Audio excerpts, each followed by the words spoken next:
ঠাস ঠাস করে একটা মেয়ে 2-4টা চর বসিয়ে দিল আমার গালে। আমি উপরে তাকানোর আগেই মেয়েটা আমাকে বলতে শুরু করলো, সুন্দরী মেয়ে দেখলে শরীর ঠিক থাকে না, শরীরে হাত দিতে ইচ্ছে করে। মেয়েদেরকে তো ইপটিজিং ভালোই করস। বাসায় মা বোন নেই না কি? হ্যাঁ, মা বোন থাকলে তো আর বাইরে মেয়েদের সাথে ইপটিজিং করতি না। কিভাবে যে এই লুচ্চাগুলো ভার্সিটিতে চান্স পায় আল্লাহ ভালো জানেন। এক নিঃশ্বাসে কথাগুলো বলেই থামলো মেয়েটা। আমি এতক্ষণে সামনে তাকাতেই ক্রাশ খেলাম মেয়েটার উপর, কিন্তু আমি মেয়েটার কথাগুলো কানে না নিয়ে দেখতে লাগলাম মেয়েটার সৌন্দর্যকে। যদিও মেয়েটার কথাগুলো শুনে ইচ্ছা করছিল 2-4টা চর মেরে হাত পা ভেঙে দিই, কিন্তু তা করলাম না। শুধু মনে মনেই বললাম, পরে মজা বুঝতে পারবি সোনা, কার শরীরে হাত দিছো তুমি। তবে এর আগেও অনেককেই মেডিকেলে পাঠিয়ে দিয়েছিলাম। আসলে কি হয়েছিল শোনেন মূল ঘটনা। আজকে আমার প্রথম ভার্সিটিতে আসা। আমি খুবই স্বাভাবিক ও সাধারণভাবেই ভার্সিটিতে আসলাম, কিন্তু সমস্যা হলো আমি মাথা নিচু করে গেট দিয়ে ঢুকতেছিলাম। এমন সময় একটা মেয়ে নিজ ইচ্ছায় এসে আমার সাথে ধাক্কা খেয়ে আমাকে, উপরে যা পড়ছেন তাই বারবার বলা যাবে না, কারণ আমার তো মান সম্মান আছে তাই না। ভালো করে মেয়েটার পুরো শরীর একবার দেখে মাথার মেমোরিতে কপি করে রেখে দিলাম। তারপর আমি কোনো কথা না বলেই ওখান থেকে চলে আসলাম আর আমার ক্লাসরুম খুঁজতে লাগলাম। অবশেষে পেয়ে গেলাম আমার ক্লাসরুম। আমার নাম পলক, এবার অনার্স প্রথম বর্ষের পড়ুয়া এক ছাত্র। এখন এর চেয়ে বেশি কিছু বলার প্রয়োজন নেই, গল্প পড়তে থাকেন এমনিতেই জানতে পারবেন। এর মাঝেই রহস্য তো আছেই। আমি ক্লাসে বসে আছি, স্যার ক্লাসের সবাই পরিচয় নিতেছেন আর আমি ফোন টিপতেছি পেছনে বেঞ্চে বসে। হঠাৎ সামনে চোখ যেতেই ওই মেয়েটাকে দেখলাম, আর দুজনের পরেই সে তার পরিচয় দেবে, তাই আমি আর ফোন না চেপে ওর দিকে তাকিয়ে থাকলাম। অবশেষে সে পরিচয় দিল। তার নাম শারমিন, বাসা ভার্সিটির পাশেই বলতে হয়। বাবা বিদেশে থাকে আর মা বাসায় থাকেন, আর শারমিনের কোনো ভাই বোন নেই। একটু শুনেই আমি আবারও ফোন চাপতে শুরু করলাম। আমি ভালো ছাত্র নাকি খারাপ তা আমি বললাম না, আপনারা এমনিতেই জানবেন। নিজের প্রশংসা নিজে না করাই ভালো। তবে আমি সবচেয়ে পিছনের বেঞ্চেই বসতে পছন্দ করি, কারণ আমি স্বাধীনতা পছন্দ করি সব সময়। কয়েকটা ক্লাস করার পরে বুঝতে পারলাম যে শারমিনকে সকল স্যার ম্যাডাম চেনে, আর ছাত্রী হিসেবেও বোঝা যাচ্ছে ভালো। তাই কিছু বলার বা কিছু করার আগে সাবধানতা অবলম্বন করতে হবে। আমি ক্লাস থেকে বাইরে তাকিয়ে দেখলাম রাজীব ভাই মাঠে দাঁড়িয়ে আছে। রাজীব ভাই আমার থেকে 1 ইয়ার সিনিয়র। আমি রাজীব ভাইয়ের কাছে যেতেই সে বলল, কি পলক যে এখানে, কবে আসছো ঢাকায়? আর আমাদেরকে বলোনি কেন? আমি বললাম এই তো কালকে আসছি, আজকে ভর্তি হলাম। কেমন আছেন? রাজীব ভাই বলল, ভালোই। তবে তুমি আসবা এখানে আর আমাদেরকে বলবা না? এমন সময় শারমিনও ক্লাসরুম থেকে বের হয়। আমি শারমিনকে দেখে বললাম, ভাই ওই মেয়েটাকে চেনেন? আচ্ছা, তুমি ভাই ভাই করছো কেন? আমি চাই আমার সম্পর্কে কেউ যেন কিছু না জানে, আর আপনিও কাউকে বলবেন না আশা করি। আচ্ছা ঠিক আছে, বলবো না। এখন বলেন ওই মেয়েকে চেনেন কি? হ্যাঁ চিনি, কিন্তু সব কিছুই জানি ও সম্পর্কে। যদি তোমাদের লাগে তাহলে ওই মেয়ের 14 গোষ্ঠী সম্পর্কে তোমাদেরকে দিয়ে দিব। এত কিছু লাগবে না আমার, শুধু ওই মেয়ের সম্পর্কে জানলেই হবে। আচ্ছা ঠিক আছে, তোমাকে বিকেলের মধ্যে দিতেছি। আচ্ছা ঠিক আছে, পরে কথা হবে। এই বলে আমি রাজীব ভাইয়ের কাছ থেকে চলে আসলাম। টিফিন টাইম শেষ করে আমার ক্লাসরুমে ঢুকতে যাব, এমন সময় কে যেন আমার পায়ে বাধা দেয়, আঘাত করে। ক্লাসে যারা ছিল সবাই ভাবছিল আমি হয়তো সামনের দিকেই পড়ে যাব, কিন্তু আমি পড়ে না গিয়ে ফ্লোরে হাত দিয়ে বুক ডাউন দিলাম। এতে সবাই অবাকি হলো। কেউ ভাবতেই পারেনি যে আমার মতো আনস্মার্ট একটা ছেলে এভাবে বুক ডাউন দেবে। এতে অনেকে হাততালিও দিল। তবে বড় কথা হলো যে আমাকে বাধা দিচ্ছিল সে হলো শারমিন। আরও লজ্জা পেলেও এই কাজটা করে। আমি উঠে শারমিনের কাছে যেতেই আবারও বলা শুরু করলো, এই এই দাঁড়া, দাঁড়া তুই। এই ফকিন্নির পোশাক পরে আমার কাছে আসবি না। একদিন যেতে না যেতেই পেছনে ঘোরাঘুরি শুরু করে দিছে।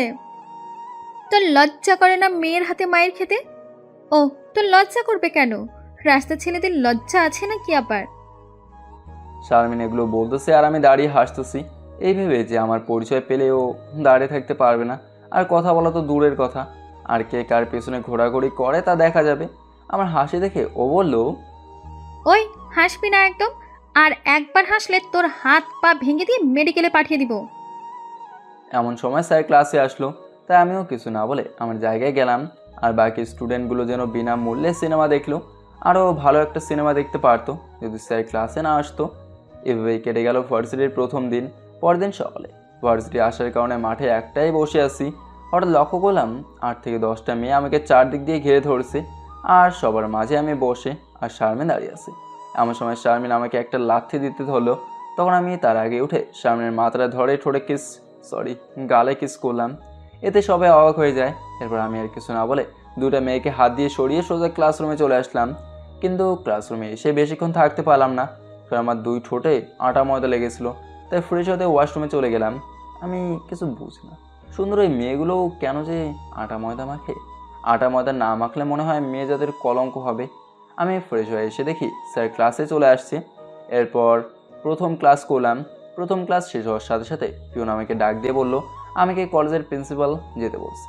আমি একটু অবাকই হলাম, কারণ আমি এমন কী করলাম যে আমাকে ডাকবে। আমি একটু ভাবলাম, তারপর মনে পড়লো যে সকালে তো শারমিনকে কিস করছে, সেজন্য ডাকছে নাকি। প্রথম ক্লাসে তো ওকে দেখলাম না। এরপর প্রিন্সিপালের রুমে চলে গেলাম। গিয়ে দেখি শারমিন ওখানে দাঁড়িয়ে আছি। আর আমি স্যারকে সালাম দিতে গিয়ে দেখি রাশেদ স্যার। আমি স্যারকে সালাম দিলাম। স্যার সালাম নিয়ে আমাকে দেখার সাথে সাথে বলল, আরে পলক, তুমি এখানে যে? জি স্যার, আমি এখানে ভর্তি হয়েছি কালকে। স্যার আমাকে চেনে দেখি একটু অবাকই হলো শারমিন। ও, ভালো করেছো। স্যার। স্যার আমাকে ডাক দিয়েছেন নাকি? স্যার শারমিনকে বলল। এই কি তোমাকে? শারমিন বলল, হ্যাঁ স্যার, এই সেই ছেলে যে সকালে আমাকে কিস করেছে। স্যার বলল। কি পলক, এ যা বলছে সত্যি কি? আমি বললাম, স্যার আপনার কি বিশ্বাস হয় আমি এমন কিছু করতে পারি? হ্যাঁ, তা তো আমি জানি। তুমি এমন কিছু করতে পারো না, তোমার কোথাও ভুল হচ্ছে। শারমিনকে স্যার বলল। শারমিন স্যারকে বলল, না স্যার, এই আমাকে আর আমার সাথে আমার বান্ধবীরাও ছিল, তাদেরকেও বলতে পারেন। স্যার শারমিনকে বলল। যা আমাকে বলছো এটা আর কেউকে বলো না। আমি পলককে ভালো করেই চিনি। ও একটা খুব ভালো ছেলে, পারলে ওর সাথে বন্ধুত্ব করো। আচ্ছা, তোমরা যাও এখন। আমাকে ও শারমিনকে বলল। আমি তো ভাবছিলাম স্যার আজকে আমার কি না কি করে, তা ভেবেই পাচ্ছিলাম না। কিন্তু স্যার আমাকে যে এতই বিশ্বাস করে তা আগে জানতাম না। আসার সময় স্যারকে ধন্যবাদ দিয়ে আসলাম। এদিকে শারমিন মন খারাপ করে রেগে ক্লাসে আসলো। আর আমি রাজীব সাহেব কয়েকটা বড় ভাইদের সাথে কথা বলে ক্লাসে আসলাম। ক্লাসে এসে দেখি স্যার ক্লাসে চলে আসছে। স্যারকে আজকে প্রথম দেখলাম, তাই আমি সালাম দিয়ে বললাম, স্যার আসতে পারি? স্যার তখন সবার উদ্দেশ্যে বলল, ভালো ছাত্রের গুণ কি জানো তোমরা? গুণগুলো হলো সময় মতো সব কিছু করা, ক্লাস শুরু হওয়ার আগে ক্লাসে আসা, ফার্স্ট বেঞ্চে বসা। আরও অনেক কিছু বলল। এর দিকে দেখো, দেখেই তো মনে হচ্ছে না যে ভার্সিটির ছাত্র।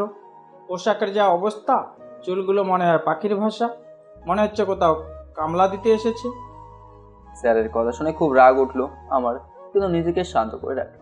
এদিকে স্যারের কথাগুলো শুনে শারমিন ও তার বান্ধবীরা বেশ মজা পেল আর হাসতেছে।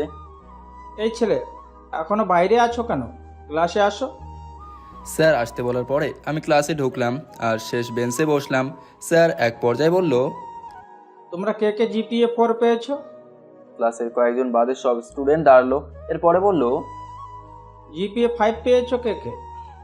এবার আমি বাদে সবাই দাঁড়ালো। তুমি দাঁড়ালে না কেন? নিশ্চয়ই তুমি 2 থেকে 3 পয়েন্ট পেয়েছো। আমি দাঁড়িয়ে বললাম, না স্যার। স্যার বলল, তাহলে এর চেয়েও কম? আমি এবারও বললাম, না স্যার। স্যার বলল, তাহলে কত পেয়েছো তুমি? আমি বললাম, গোল্ডেন এ প্লাস। আমার কথা শুনে স্যার সহ ক্লাসের সবাই স্তব্ধ হয়ে গেল। স্যার বলল, আমি বিশ্বাস করি না। এই কথা শুনে আমি আমার ব্যাগ থেকে রেজাল্ট শিট বের করে দেখালাম। তারপরে স্যার বিশ্বাস করলেও বলল, হয়তো তুমি নকল বা প্রশ্ন পেয়ে পরীক্ষা দিয়েছো। যাক না কিছুদিন, তারপর না হয় দেখা যাবে তুমি কেমন। জি স্যার বলে বসে পড়লো এবং সাথে সাথে ক্লাসের টাইমও শেষ হয়ে গেল। স্যার বেরিয়ে যাওয়ার সাথে সাথে শারমিন আমার কাছে এসে বলল, কে তুই? তোর জন্য আজকে প্রথম কেউ আমি সত্যি কথা বলার পরেও বিশ্বাস করলো না। আমি আস্তে করে বললাম, আমি হলাম মোহাম্মদ ওয়ালাইকুম ইসলাম। শারমিন বলল, তা তো জানি, কিন্তু প্রিন্সিপালের সাথে তোর কিসের সম্পর্ক যে আমাকে অপমান করলো? আমি বললাম, আমি কি জানি, আমি তো স্যারকে কিছু বলিনি। আপনি তো সব কিছুই করলেন আর আপনি বাস খেলেন। কি বললি তুই? আমি বললাম, আমি যা বলি একবারই বলি, দুইবার না। তুই আমাকে চিনোস? এ তুই কে রে? তোরা তো প্রশ্নের উত্তর দেবো কেন? কি বললি তুই? ছোট মুখে বড় কথা? তোর মা বাবা শেখায়নি কার সাথে কিভাবে কথা বলতে হয়? তোর মা বাবাই তো মনে হয় কথা বলতে জানে না। জানিস আমি চাইলে কি করতে পারি? বলে একটা চড় মারলো আমাকে শারমিন। ঠাস ঠাস করে আমি দুটো চড় মারলাম শারমিনের দুই গালে। আমি নিজেকে কন্ট্রোল করতে না পেয়ে ওকে চড় দিলাম, কারণ আমার মা বাবাকে কেউ কিছু বললে আমি ঠিক থাকতে পারি না। শারমিনের ভাগ্য ভালো যে ও ছেলে, না হলে আজকে ওকে মেডিকেলে ভর্তি করাতে হতো, এতটাই মারতাম।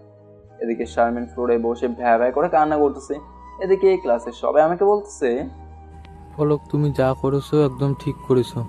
ওই মেয়ের যা কথা আর ব্যবহার একদম ঠিক হয়েছে, আর মারলে আরো ভালো হতো। এর কিছুক্ষণ পরে স্যার ক্লাসে আসলো, এসে দেখে শারমিন কান্না করতেছে। এমন সময় স্যার ক্লাসে চলে আসে আর বলল, কি হয়েছে এখানে, এত হই হুল্লোড় কেন? আমরা সবাই বললাম কিছু না স্যার, কিন্তু শারমিন স্যারকে সব কিছু বললো, আরও কিছু মিথ্যা বানিয়ে যোগ করলো। কিন্তু স্যার রেগে আমাকে অনেক বকা দিল, অনেক মারলো, তবুও আমি আর কিছু বললাম না। আর স্যারের ভয়ে অনন্যারাও কেউ কিছু বললো না আমাকে। স্যার মারার সময় শারমিন দেখছিল আর হাসছিল, এতে করে আমার আরও রাগ ওঠে, কিন্তু স্যার থাকায় চুপ করতে থাকে। এভাবেই কেটে গেল বেশ কয়েকদিন। প্রায় প্রতিদিনই আমার সাথে শারমিনের লাগে, হয়তো কখনো শারমিনের নিজের ইচ্ছায়, আবার কখনো দুজনের দোষেই হয়ে যায় ঝগড়া মারামারি। এর কারণে প্রায় প্রতিদিন স্যারদের বকা খাই আমি, কোনো কোনো দিন মায়েরও খাই আমি। এটা এখন আর আমি কিছু মনে করি, সবসময় হাসি খুশিতেই থাকি। আমিও শারমিনকে দেখতে পাই না, আর শারমিনও আমাকে দেখতে পায় না। এরই মধ্যে আমি শারমিনের সঙ্গে সব কিছু পেয়ে যাই। বলো, বাবা মায়ের একমাত্র মেয়ে শারমিন, ওর বাবা বিদেশে থাকে, মা কিছু করে না। বাড়ি গাড়ি টাকা পয়সা সব কিছু আছে, এখানে ওরা নতুন বাড়ি করছে, যখন যা চায় তাই পেয়ে যায় শারমিন। একবার যেটা ও চাবে তো সেটা নিয়েই সারবে। আর শারমিনের রাগ ও জেদ দুটোই অতিরিক্ত বেশি। কিছুদিন পরে স্যার বলল সামনের সপ্তাহে ক্লাস পরীক্ষা নেবে, তাই সবাইকে ভালো করে পড়ে আসতে বলল। আর বললো যে খারাপ রেজাল্ট করবে তার জন্য শাস্তি আছে। যে স্যার আমাকে একদিন অনেক কথা বললো সেই স্যার। এই কথা শুনে শারমিন ওর বান্ধবীরা খুবই খুশি হলো, কারণ আমার রেজাল্ট খারাপ আর আমি শাস্তি পাবো সেজন্য।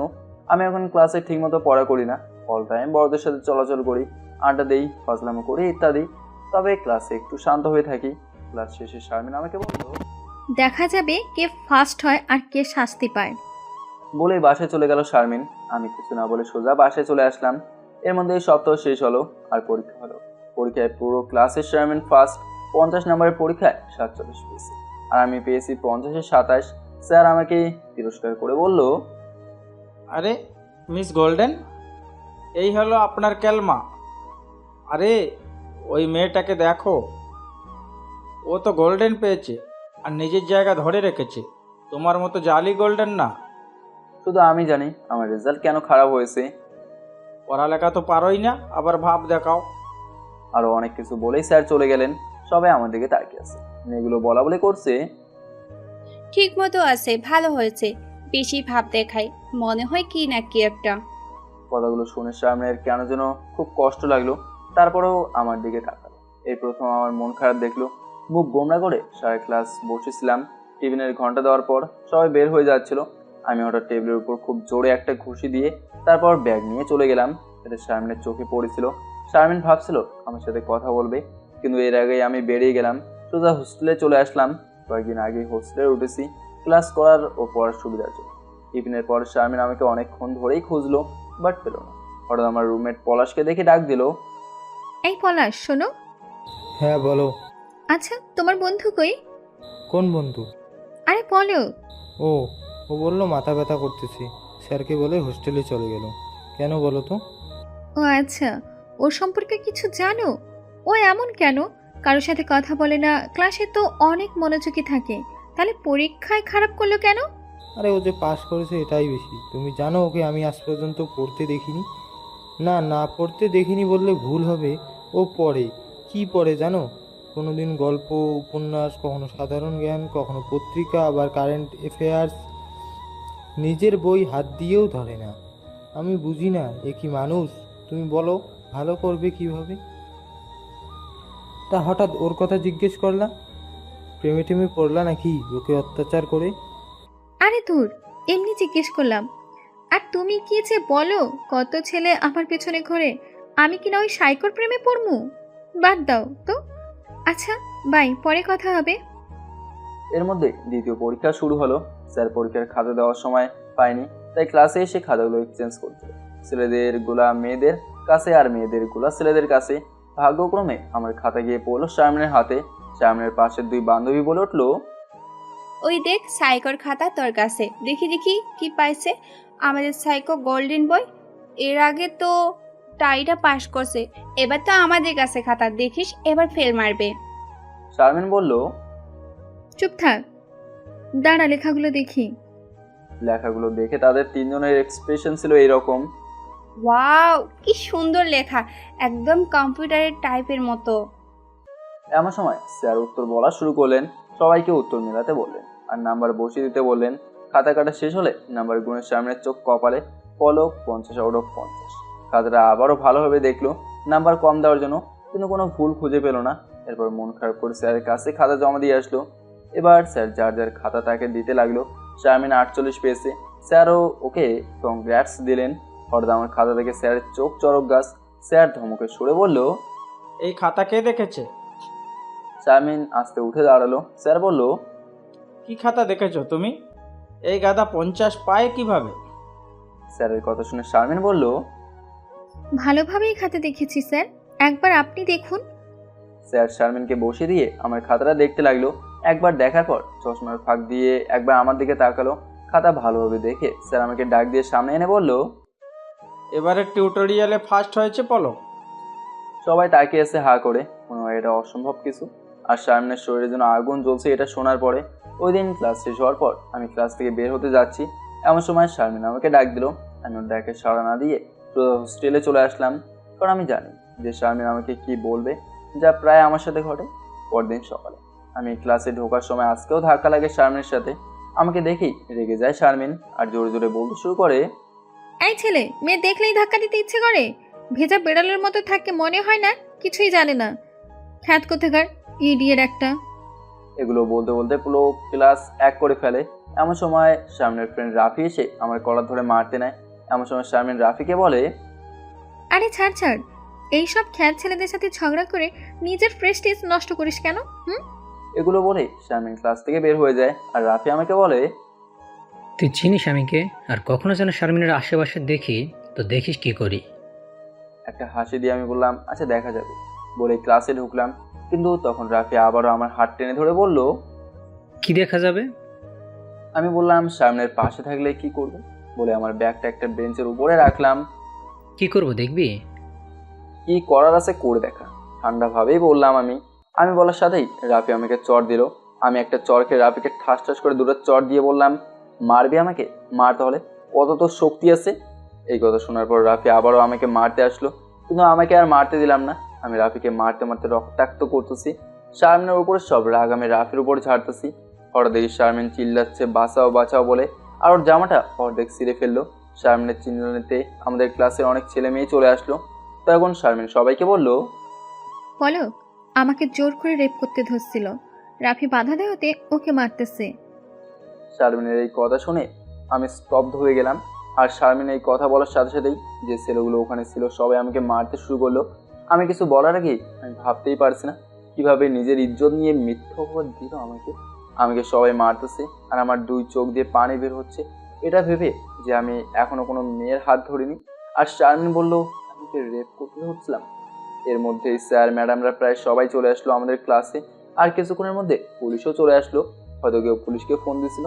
পুলিশ আসার সাথে সাথেই শারমিন আবার তাদেরকে ওই মিথ্যা কথাটা বললো। শারমিনের কথা শুনে পুলিশ আমাকে ধরে থানায় নিয়ে আসলো। আমি ভার্সিটিতে থাকা অবস্থায় অনেকে অনেক কথা বললো, আমি খারাপ, গুন্ডা, মাস্তান, আমাকে দেখতেই বোঝা যায় আমি ভালো ছেলে না ইত্যাদি। আমি বুঝি না স্মার্ট হলেই কি সে ভালো, মডেলিং হলেই সে কি ভদ্র, বড় ছোটদের সাথে ফ্রিভাবে কথা বললেই কি খারাপ। আমি থানায় আসতে আসতে সিদ্ধান্ত নিলাম যে আমি শারমিনের এই মিথ্যা অপবাদের প্রতিশোধ অবশ্যই নেব। আমাকে থানায় ঢোকানোর সময় থানার এসআই আমাকে দেখে, তাই যে পুলিশ আমাকে ধরে এনেছে আমাকে সহ তাকে ডাক দিল। আমাকে এসআই বলল, পলক, তোমার এই অবস্থা কেন? কে মারছে তোমাকে, আর তোমাকে থানায় নিয়ে আসলো কেন? এসআই এর কথা শুনে আমি কিছু বলার আগে ওই পুলিশটা বলল, স্যার, ও যা করেছে তার জন্য শুধু ওকে মারছে। আমরা আর একটু দেরি করে গেলেই তো ওকে মেরে ফেলতো সবাই। কিন্তু স্যার, আপনি এই ছেলেকে চেনেন? এসআই বলল, হ্যাঁ চিনি আমি ওকে, কিন্তু ও কি এমন কাজ করছে? পুলিশটা বলল, স্যার, আপনি জানেন না, ভার্সিটি চলাকালীন ক্লাসের মধ্যে এই মেয়েকে দর্শন করতে গিয়ে ধরেছিল। একটা ছেলে বাধা দিতে আসলে তাকে এই বদমাশ মেরে রক্তাক্ত করে। এসআই পুলিশটার কথা শুনে বলল। তুমি কি জানো এই রেপ করতে ধরেছিল? পুলিশটা বলল, হ্যাঁ স্যার, আমি দেখেছি। মেয়েটি নিজেই বলেছে তার মেয়েটির জামাও ছিঁড়া ছিল। কোনো মেয়ে তো নিজেকে নিয়ে মিথ্যা বলতে পারে না। এসআই আমাকে বলল, সি সি সি পলক, সি, তুমি এই কাজ কিভাবে করতে পারলা? আঙ্কেল পানি বলে ফ্লোরে পড়ে গেলাম। এসআইকে আঙ্কেল বলার কারণ হলো তিনি আমার বাবার সবচেয়ে কাছের বন্ধু। এক কথায় এসআই আর আমার বাবা বেস্ট ফ্রেন্ড। আর এসআই আমাকে ভালোভাবে জানে আমি কেমন।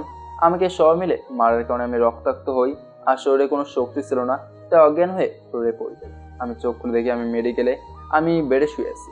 এসআই আর একটা পুলিশ এক পাশে দাঁড়িয়ে আছে, আর অন্য পাশে একটা নার্স আমার শরীরের ক্ষতস্থানে মেডিসিন দিতেছে, আর আমাকে একটা সেলাইন দেওয়া হয়েছে।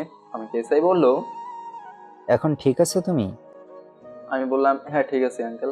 এসআই বলল, এখন তোমার বাবাকে আমি কি বলবো? আমি এসআইকে বললাম, আঙ্কেল আমি কিছু করিনি আর আমার কোনো দোষ নেই। এসআই আঙ্কেল বলল, তোমার এই কথা কে বিশ্বাস করবে প্রমাণ ছাড়া? আর তোমার কাছে কি প্রমাণ আছে? আমি বললাম, হ্যাঁ প্রমাণ আছে। আঙ্কেল বলল, কি প্রমাণ আছে তোমার কাছে?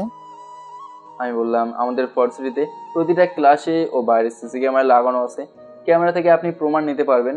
এসআই আঙ্কেল বলল, তাহলে ঠিক আছে, বাকিটা আমি দেখতেছি। এরপর আঙ্কেল পুলিশটাকে বলল, স্যালাইন শেষ হলে রহমান সাহেবের বাসায় একে রেখে দিয়ে ভার্সিটিতে চলে আসো। আমি নিজে ওর ভার্সিটি যাচ্ছি। পুলিশটা বলল, ওনার বাসায় কেন স্যার? ওনার ছেলেকে চেনো তুমি? না তো, চিনি না স্যার। এ হলো রহমান সাহেবের ছেলে। আমার পাশে একবার তাকিয়ে বলল, কি বলেন স্যার? এটা কিভাবে সম্ভব? একটু ধমকের সহিত। এত কথা না বলে আমি যা বলছি তাই করো। আঙ্কেল আমাকে বলল, তুমি বাসা যাও, বাকিটা আমি দেখতেছি। আর তোমার বাবাকে উত্তেজিত হতে বাধা করিও। আর তুমি টেনশন করো না, আমি তো আছি। কয়দিন রেস্ট নাও, ভার্সিটিতে যেতে হবে না। এগুলো বলেই আঙ্কেল মেডিকেল থেকে সোজা আমার ভার্সিটিতে চলে যায়। এসে আঙ্কেলের কথা মতো স্লাইন শেষ হতে আমাকে পুলিশের গাড়িতে করে আমাদের বাসায় নিয়ে যাচ্ছে পুলিশটা। থানা থেকে আমাদের বাসা যেতে 1 ঘন্টা একটু বেশি সময় লাগে, আর আমাদের বাসা হলো গ্রামে। পুলিশটা আমাকে জিজ্ঞেস করলো, কি হয়েছিল? আমি পুলিশটাকে সব কিছু বললাম, আর তিনিও অবাক হয়ে যায় আমার সাথে যা ঘটছে তা শুনে। আমি বাসায় যাচ্ছি, ভাবতেছি নিজেকে চেঞ্জ করব, থাকবো না আর আগের মতো গ্রাম্য ছেলে, মিশে যাব রঙ্গময় এই পৃথিবীর সাথে, আলাদা একটা রং হয়ে। দেখবো এবার কে করে আমাকে অবহেলা। মনে মনে বলতেছি, তোদের শারমিন ও রাফি কপালে কি আছে তা আমি নিজেও জানি না। আগে সুস্থ হইনি, তারপরে বুঝবে এই পলকের সাথে খারাপ ব্যবহার করার পরিণতি কি হতে পারে। অবশেষে আমরা বাসায় চলে আসলাম। আমাকে নামাই দিয়ে পুলিশটা চলে গেল। বাসায় শুধু মা ছিল। আমাকে দেখেই মা কান্না করার অবস্থা। বাবা আজ সকালে আমেরিকা চলে গেছে। কি হয়েছে বাবা তোর? এই অবস্থা কেন? তেমন কিছু হয়নি মা, আমি ঠিক আছি। কি হয়েছে বল? কার এত সাহসে আমার ছেলেকে মারছে? আরে মা আমার কিছু হয়নি তো, এত উত্তেজিত হও না। উত্তেজিত হব না মানে? আমার একমাত্র সন্তান তুই, কার এত বড় ক্ষমতা তোকে মারছে? সে কি তোকে চিনে? না আমাকে চেনে না, চিনলে কি আর মারতো? প্লিজ তুমি একটু শান্ত হও। দাঁড়া, আগে তোর বাবাকে ফোন দেই। মা প্লিজ আমাকে এখন রেস্ট নিতে দাও, তারপরে সব কিছু বলবো। আচ্ছা ঠিক আছে, তুই রেস্ট নে, আমি তোর জন্য খাবার নিয়ে আসছি। আমি এত বললাম হোস্টেলে ওঠার প্রয়োজন নেই, কিন্তু শত শত বাড়ি আছে নিজের গাড়িতে করে যাওয়া আসা করতে। কে শুনে কার কথা? এখন বুঝো কেমন লাগে। এগুলো বলতে বলতে মা আমার রুম থেকে বের হয়ে গেল। মা আমার জন্য নাস্তা নিয়ে এসে বলল, ওর বাবা খেয়ে নি। আমি বললাম খেতে ইচ্ছে করছে না। মা বলল, খেতে ইচ্ছে করবে কিভাবে? মানুষকে খাওয়ানো হয়েছে তোর অভ্যাস। এত বলি একটু শরীরের প্রতি যত্ন নে, একটু স্মার্ট হ। এটা এখন 2020 সাল। এখনকার দিনমজুরের ছেলেদের দেখলেও মনে হয় কত বড় লোকের ছেলে। আর আমাকে একটা ছেলে দিয়েছে আল্লাহ। মা তুমি ঠিকই বলেছিলে, তোমার কথা শুনলে আজ আমার এই অবস্থা হতো না। এখন থেকে তোমার ছেলে চেঞ্জ হবে পুরোপুরি, ঠিক তুমি যেমনটা চাও। সত্যি বাবা, পাল্টাবে? আমাকে জোর ধরে আমার কপালে চুমু দিয়ে বললো মা। আমিও মাকে জোর ধরে মার কপালে চুমু দিয়ে বললাম, মা তোমার ছেলে পাল্টাবে। আই লাভ ইউ মা, কিন্তু প্লিজ বাবাকে আমার এই অবস্থার কথা বলো না। আচ্ছা ঠিক আছে, বলবো না। থ্যাঙ্কস মা। তুমি পৃথিবীর শ্রেষ্ঠ মা। আমি 5 দিনের মধ্যেই সম্পূর্ণ সুস্থ হয়ে যাই, কিন্তু ভার্সিটিতে যাইনি এখনো। আজকে 10 দিন পরে ভার্সিটিতে আসলাম আমি। আমার পায়ে সাদা শু, কালো কালারের জিন্স প্যান্ট, গায়ে ব্লু কালারের টি শার্ট, মাথার চুল স্পাইক করা, চোখে কালো সানগ্লাস পরে আমি প্রাইভেট কার থেকে বের হলাম। সকল ছেলে মেয়ে আমার দিকে তাকিয়ে আছে। কে হ্যান্ডসাম? আমি গাড়ি থেকে বের হয়ে শুধু আমাদের ক্লাসে চলে গেলাম। আমি যখন ক্লাসে যাচ্ছি তখন সবাই আমার দিকে অবাক চোখে তাকিয়ে আছে। প্রথম দেখাতে কেউ চিনতে পারেনি আমি যে পলক। একটু ভালো করে দেখে সবাই চিনতে পারে যে আমি পলক। আমি ক্লাসে ঢোকার সময় আমার পেছন থেকে একটা মেয়ে আমাকে ডাক দিল। আমি ভাবলাম হয়তো আমার এই দামি পোশাক দেখে ক্রাশ খেয়ে আমাকে ডাক দিছে, তাই পেছনে ফিরে তাকালাম না। আবারও ডাক দিল। এবার পেছনে ফিরে দেখি শারমিন ডাক দিছে আমাকে। শারমিনকে দেখে আমার মাথা গরম হলো। নিজেকে ঠান্ডা করে ক্লাসে ঢুকলাম। ক্লাসে ঢোকার সাথে সাথে যারা ক্লাসের ভেতরে ছিল সবাই দাঁড়ায় যায়। তারা ভাবছিল কোন স্যার হয়তো ক্লাসে আসছে, কিন্তু ভালোভাবে দেখার পরে তারা বুঝতে পারলো আমি পলক, কোনো স্যার না। আমাকে চিনে আরো বেশি করে আশ্চর্য হয় সবাই আমার এই পরিবর্তন দেখে। কলেজের সবাই আমাকে জানতো আমি কোনো গরিব ঘরের সন্তান, মাস্তান টাইপের বকা একটা ছেলে। যারা আমাকে আজকে দেখলো তাদের এই ধারণা ভুল প্রমাণিত হলো। আমি হলাম বাংলাদেশের শ্রেষ্ঠ 10 জন ধনী ব্যক্তির একজনের সন্তান, আর আমি আমার বাবা মায়ের একমাত্র ছেলে। এমন কোনো জিনিস নেই যে তাদের আমাদের নেই। আমরা যে এত বড় লোক তাই বলে আমি কখনোই বড় লোকই করিনি বা দেখাইনি। সবসময় আমি সাধারণভাবেই চলছি, কিন্তু আজকে আমাকে অহংকারী করতে বাধ্য করেছে শারমিন। একজন মানুষ বেঁচে থাকতে যা যা অতি প্রয়োজন শুধু তাই আমি নিয়েছি, এর অতিরিক্ত কোনো কিছুই নিইনি আমি। তবে হ্যাঁ, আমার বাবার সম্পদ আমি নিজে ভোগ না করলেও ব্যবহার করছি গরিবদের জন্য। এই ঢাকা শহরে একটা কল্যাণ সংস্থা আছে গরিবদের জন্য, যা প্রতিষ্ঠিত হয় আজ থেকে 4 বছর আগে। যখন আমাদের বাসা ছিল এই ঢাকা শহরে, তখন আমি পড়তাম ক্লাস 9-এ। বাবা ধনী হওয়ায় আমি যা যা করতে চাইছিলাম তাই করতে দিত আমাকে। তবে আমি কখনো খারাপ কিছু করিনি। আমি যা কিছু করেছি সাধারণ মানুষের জন্য। সংস্থাটা আমি নিজেই এখন চালাই। তবে 2 বছর থেকে আমি নিজের সংস্থায় আসিনি, কারণ আমি ঢাকা শহরে ঢুকিনি 2 বছর। এর কারণ হলো আমার একটা ছোট্ট কিউট বোন ছিল। আমি যখন এসএসসি পরীক্ষা দেবো তার কয়েকদিন আগেই এই ব্যস্ত রাস্তায় আমার বোনের রোড অ্যাক্সিডেন্ট করে মারা যায়। আমার বোনের এই মৃত্যু আমি সহ্য করতে পারিনি আমি ব্যস্ত ঢাকা শহরে থাকতে। আমি মা বাবাকে বলি আমি এই শহরে থাকবো না। আমার বোন মারা যাওয়ায় আমি বাবা মায়ের একমাত্র সন্তান হয়ে যাই, তাই তারা না করতে পারেনি। আর আমার জন্য গ্রামে একটা বাড়ি করে, আর ওখানেই আমি মা বাবা থাকি আজ থেকে 2 বছর আগ পর্যন্ত। বাকিটা সময় হলে জানতে পারবেন। আমি বেঞ্চে ব্যাগ রেখে বসতেই শারমিন আমার কাছে এসে বলল, প্লিজ আমার সাথে একটু কথা বলো প্লিজ। আমি কোনো কথা না বলে প্যান্টের পকেট থেকে ফোন বের করে পলাশকে ফোন দিলাম। তো আমাদের ক্লাসের মধ্যে ওর সাথে ভালো বন্ধুত্ব, তাছাড়া 2 জনেই একই হোস্টেলে ছিলাম। আমি ফোন দিয়ে বললাম, কই তুই পলাশ? পলাশ বলল, দাঁড়াও আমি আসছি, গেটে আছি এখন। এদিকে শারমিন আমার সাথে কথা বলার জন্য চেষ্টা করতেই আছে। সরি পলক, আমার ভুল হয়েছে তোমার সাথে খারাপ ব্যবহার করা। প্লিজ একবার কথা বলো আমার সাথে। আমি শারমিনের দিকে তাকিয়ে দেখি ওর চোখ দুটো জল জল করতেছে। কখন যে পানি বের হয় ঠিক নেই। চেহারাটাও আগের মতো নেই, অনেক শুকিয়ে গেছে। চোখের নিচে কালো দাগ পড়ছে। জানি না আমি কি জন্য শারমিন এমন হয়েছে। আমি শারমিনের সাথে কথা না বলে ক্লাস থেকে বের হয়ে যাব, এমন সময় শারমিন আমার হাত টেনে ধরে বলে, তোমার হাত ধরে বলতেছি সরি, আমি অনেক অন্যায় করেছি তোমার সাথে। প্লিজ আমায় ক্ষমা করে দাও, একবার ক্ষমা করে দাও আমাকে। এমন সময় রাফি এসে শারমিনকে বলে, কি হয়েছে তোর? কার কাছে তুই ক্ষমা চাচ্ছ? এই ছদ্মবেশীর কাছে? এত ছদ্মবেশী আজ কলেজে আসছে? রাফির কথা শুনে শারমিন রাফিকে জোরে একটা চর মারলো আর বলল, আমি কি করি না করি তাতে তোর কি? তোর জন্য আজ আমি এর কাছে খারাপ। এখান থেকে ভাগ তুই। রাফি কোনো কথা না বলে ওখান থেকে চলে গেল। শারমিন আবার বলল, শেষবারের মতো আমাকে একবার মাফ করে দাও প্লিজ। মাফ না করলে আমি নিজেকে কি করব আমি নিজেও জানি না।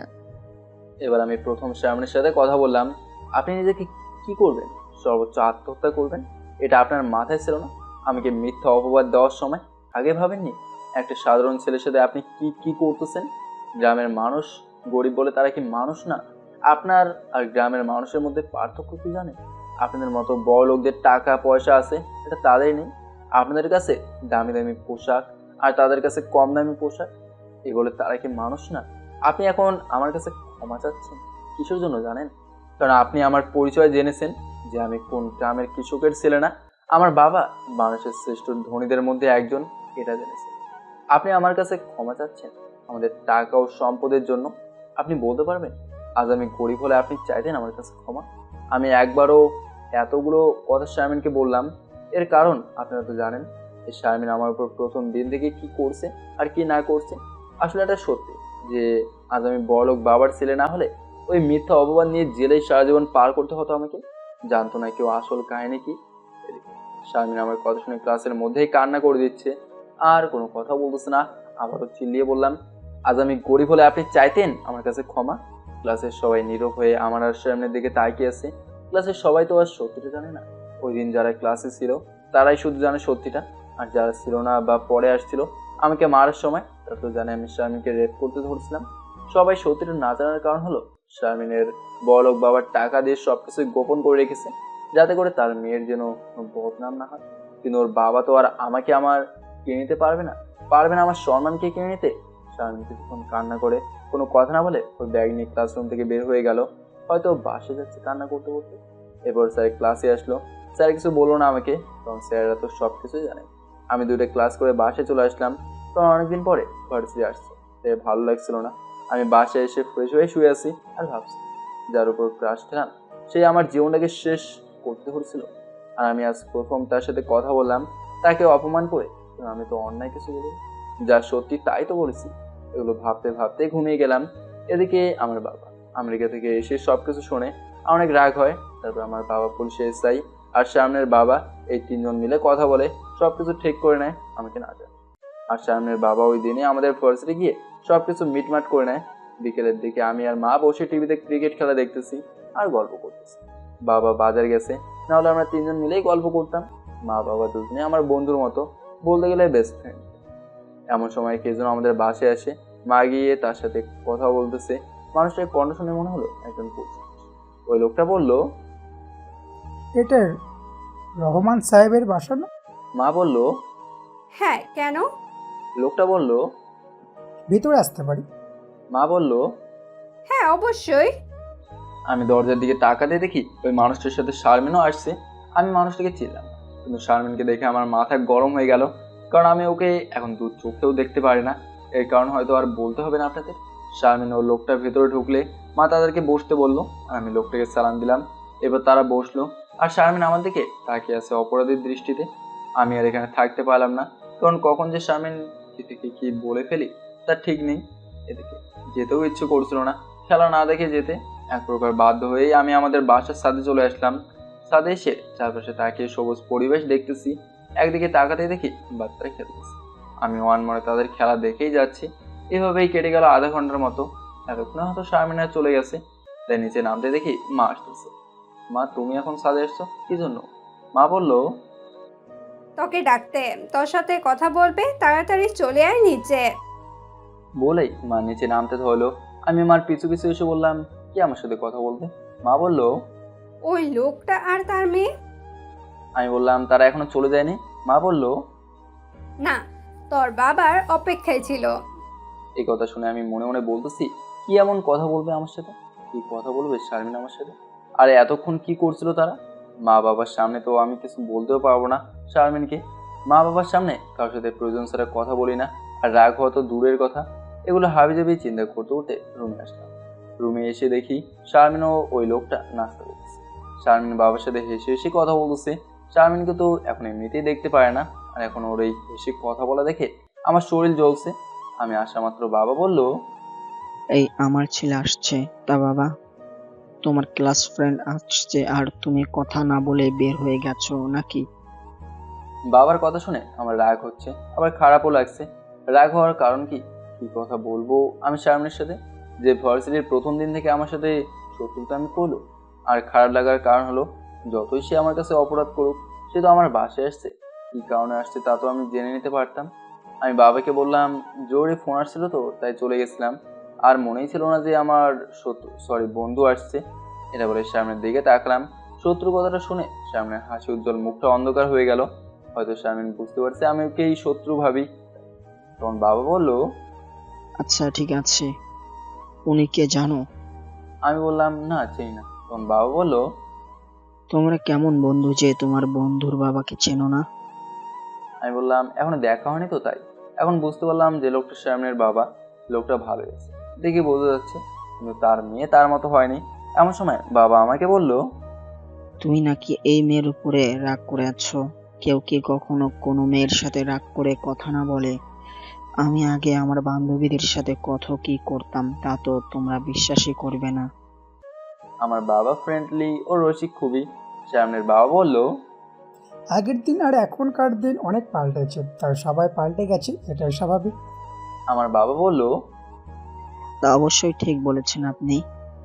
শারমিন মাথা নিচু করে বসে আছে। আমার এতক্ষণে বোঝা শেষ যে আমার জন্য শারমিন ওর বাবাকে নিয়ে এসেছে, আমি যাতে করে ওর সাথে কথা বলি। এর আগে ভাবছিলাম শারমিনের সাথে কথা তো দূরের কথা, ওর আশেপাশেও যাব না, কিন্তু তার হলো কই, ওর বাবাকে নিয়ে আসছি আমার বাবার কাছে। আর আমার বাবার যা বাবা, আর আমিও বাবার কথা ফেলতে পারবো না। বাবা আমাকে আর শারমিনকে বলল, শোনো, তোমরা যতই ঝগড়াঝাটি মারামারি হোক না কেন, বন্ধু তো বন্ধুই। হয়তো সর্বোচ্চ 5 মিনিট কথা বলবে না, তারপর দুজনে কথা বলবে নিজ ইচ্ছায়, এটাই হলো বন্ধুত্ব। "হুম, বাবা আসলে ঠিক বলছে, যতই মারামারি ঝগড়াঝাটি হোক না কেন, বন্ধু তো বন্ধুই। কিন্তু আমি আর শারমিন তো কখনোই বন্ধু ছিলাম না, আর ওর সাথে তো কখনো কথাও বলা হয়নি, শুধু আজ সকালে ওকে ঝাড়ি দিয়েছিলাম। বাবা আবারও আমাদের দুজনকে বলল, যা হবার হয়ে গেছে, এটা নিয়ে পড়ে থাকলে চলবে না। আর কয় মাস পরে 2021 সাল, ডিজিটাল বাংলাদেশ। ডিজিটাল বাংলাদেশে কেউ কারো সাথে কথা না বলে থাকবে, এটা মানায় না। তাছাড়া আমাদের ধর্মে 3 দিনের উপরে কারো সাথে কথা না বলে থাকা নিষেধ। বলো বাবা, তুমি তো বোঝোই, শারমিন তোমার সাথে খুবই খারাপ আচরণ করেছে, তা আমরা সবাই জানি। এখন এই জন্য ও এখন ওর ভুলটা বুঝতে তোমার কাছে সরি বলে মাপ চাচ্ছে। একটা মেয়ে হয়ে ও তোমার কাছে সরি না বললে, তোমার সাথে কথা না বলে থাকতে পারতো, কিন্তু তা করেনি। ও ওর ভুল বুঝতে পেরে তোমার কাছে আসছে, এমনকি আমাদের বাসা পর্যন্ত আসছে।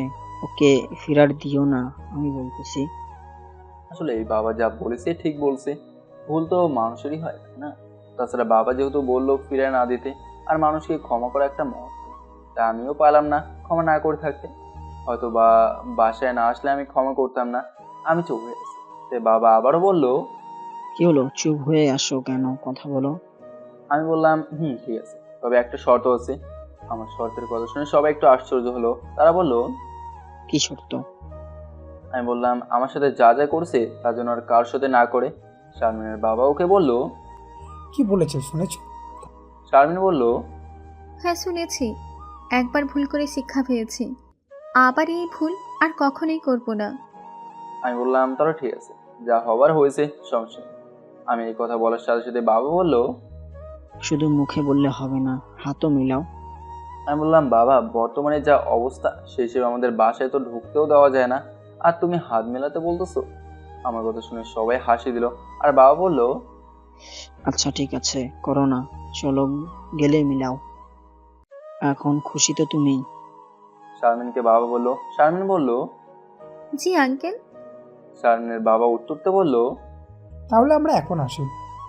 মা অন্য রুম থেকে এসে বলল, এখন যাওয়া হবে না, খেয়ে যাবে। না ভাবি, দেরি করে যাবে না, এখনই যেতে হবে। আমি তো আগেই বলেছি আমি আসতাম না, আমার জরুরি কাজ আছে, শুধু আসলাম শারমিন কিছু খাচ্ছে না আর কান্না করতেছে সেই জন্য। বাবা বলল, হ্যাঁ তাহলে ঠিক আছে, অন্য আর একদিন এসে খাবে। এরপর শারমিন ও তার বাবা চলে গেল।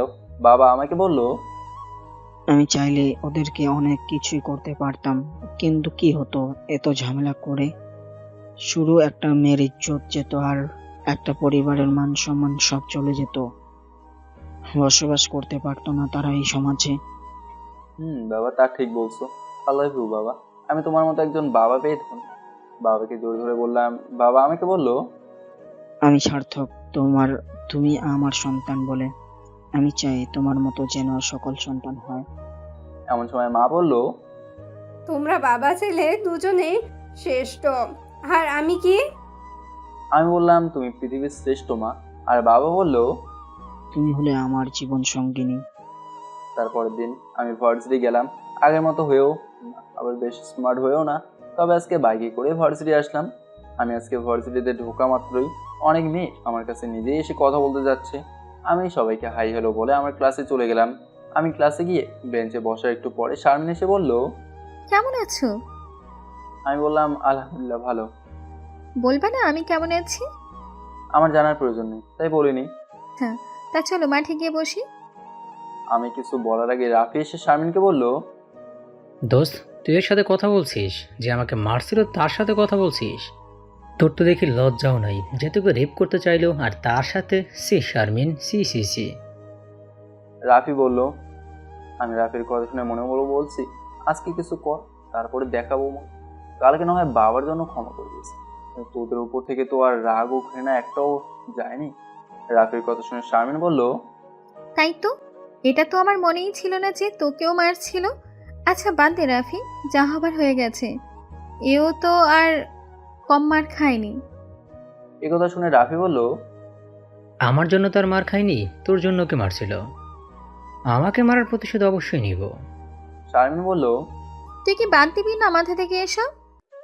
আমি বসে আছি, আমার সামনে এরা কথা বলতেছে। এমন সময় ক্লাসে আজকে নতুন ম্যাডাম আসলো। ম্যাডাম আসার কারণে রাফি বলল, পরে দেখে নিব তোকে। আমাকে বলেই ওর বেঞ্চে চলে গেল। আজকে নতুন ম্যাডাম আসার প্রথম ক্লাসটা পরিচয় আর ফাজলামো করেই কেটে গেল। আমি লক্ষ্য করলাম শারমিন একটু পর পর আমার দিকে তাকাচ্ছে। আমি পেছনের বেসে বসার কারণে সহজেই বুঝতে পারলাম, কারণ শারমিন সামনে বসছিল। আমি মনে মনে বলতেছি, আমাকে দেখে কোনো লাভ নেই সোনা। তুমি কি মনে করছো তোমার রূপ দেখে আমি তোমার মায়ায় নিজেকে জড়াবো? তা কখনোই না। হতে পারো তুমি সুন্দরী, হতে পারো তুমি বড়লোক বাবার মেয়ে, কিন্তু আমি তো চাই না কোনো মিথ্যাবাদীকে। এরপরের ক্লাসগুলো আগের মতোই হলো। আজকে এই পুরো ক্লাসটা লক্ষ্য করলাম, দেখলাম যে মেয়েগুলো আমার দিকে চোখ তুলে তাকায়নি, তারাও আজ তাকাচ্ছে আমার দিকে। এই স্বাভাবিক, কথায় আছে টাকা হলে বাঘের চোখও মেলে, বাঘ কিন্তু মানুষকেই খায় আবার। ঠিক সেই অবস্থায় মেয়েগুলোর। তোমার টাকা আছে তো তোমার সাথে লুতুপুতু প্রেম করতেও রাজি আছে, কিন্তু তোমার কাছে টাকা নেই তো তোমার দিকে চোখ ফেরানোরও সময় নেই তাদের।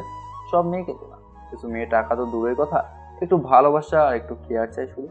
বেশ উপভোগই করতেছি আমি মেয়েদের ক্রাশ হই।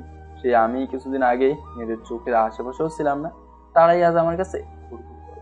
এভাবেই কেটে গেল বেশ কিছুদিন। এখন আর কেউ অপমান তো দূরের কথা, তো জোরেও কথা বলে না আমার সাথে। ক্লাসেও ফার্স্ট বয়, অনেক মেয়েই প্রপোজও করছে। এই মেয়েগুলোর মধ্যে শারমিনও রয়েছে। 2-3 দিন প্রপোজ করেছিল শারমিন, আমি সোজা না করে দিই। তবে মজার কথা হলো যে আগের মতো এখন আর কোনো মেয়ে আমার কাছে আসতে পারে না। এর কারণ হলো শারমিন। কোনো মেয়েকে আমার সাথে দেখলে শারমিন ওই মেয়ের 12টা বাজায় দেয়। একদিক দিয়ে ভালোই হয়েছে, কারণ আমাকে আর কেউকে বুঝতে হয় না যে আমি প্রেম করব না। শারমিনের সাথে আমি কথা বলি না খুব প্রয়োজন ছাড়া, কিন্তু সবাইকে বলে যে আমি নাকি ওর সাথে প্রেম করি।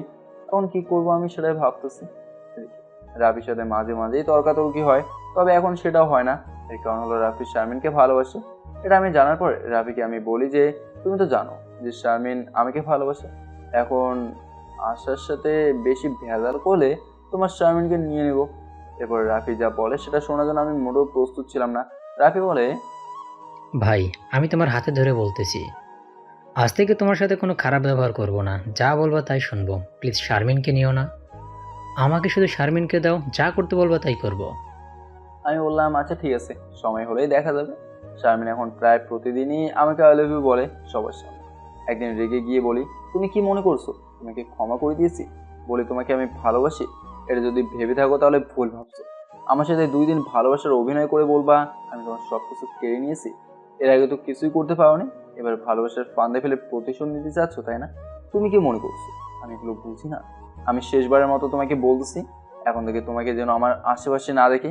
আর হ্যাঁ, আমি যেন শুনি না যে আমার সাথে কথা বলার জন্য কোনো মেয়েকে বা মারছো বা অপমান করছো, তাহলে কিন্তু এর পরিণাম ভালো হবে না। এগুলো বলে শারমিনের কাছ থেকে চলে আসি। এরপরের দিন বিকেলে পলাশ ফোন দিয়ে বলল, দোস্ত তুই কিছু শুনেছিস? আমি বললাম না তো, কি হয়েছে? পলাশ বলল, আজ সকালে তুই ইন্টার ফার্স্ট ইয়ারের একটা মেয়ের সাথে কথা বললি না 10-15 মিনিট? আমি বললাম হ্যাঁ, তো কি হয়েছে? কি হবে আবার, শারমিন ওই মেয়েটাকে কলেজে ছুটির পরে যা তা বলে অপমান করেছে আর অনেক মারছেও। আমি বললাম কি বলিস তুই, সত্যি কি? হ্যাঁ সত্যি, আমি কি তোকে মিথ্যা বলছি কখনো? আমি বললাম না, মিথ্যা তো বলিসনি। আচ্ছা ঠিক আছে, এখন শোনে কাকে শারমিন মারলো আর ওই মেয়েটাকে আমাদের ভার্সিটিতে কলেজও আছে আজ সকালে। পরের ক্লাসের দিকে গিয়েছিলাম। ওখানে গিয়ে দেখি আবিরের বন্ধু। আবির হলো আমার বন্ধু, প্রায় 1 বছর থেকে ওর সাথে কথা হয় না। আমি মেয়েটার কাছে গিয়ে বলি, তুমি আবিরের বোন না? 2 বছর আগেই দেখেছিলাম, তা আমি শিওর না। মেয়েটা বললো, হ্যাঁ, কিন্তু আপনি কে? আমি বললাম, আমি তোমার ভাইয়ের ফ্রেন্ড বলো। এরপরে মেয়েটা বললো, হ্যাঁ, এখন চিনেছি। এরপরে ওকে জিজ্ঞেস করলাম, কেমন আছো? ভাই কেমন আছে? বাসার সবাই কেমন আছে? তোমার ভাই কোথায় এখন? এরকম আরও অনেক কিছুই বললাম। আরও উত্তর দিল। 15 মিনিটের মতো কথা হয় ওর সাথে। আমি ওকে নিজের বোনের মতোই দেখি। এই মেয়েকে শারমিন মারার কথা শুনে আমার মাথা গরম হয়ে গেল, আর শারমিনের উপর সেই রাগ উঠলো। যদি এখন আমি শারমিনকে পেতাম তাহলে ওকে মেরেই শেষ করতাম, কারণ আমার ফ্রেন্ডের বোন, আবার আমি ওকে নিজের বোন ভাবি।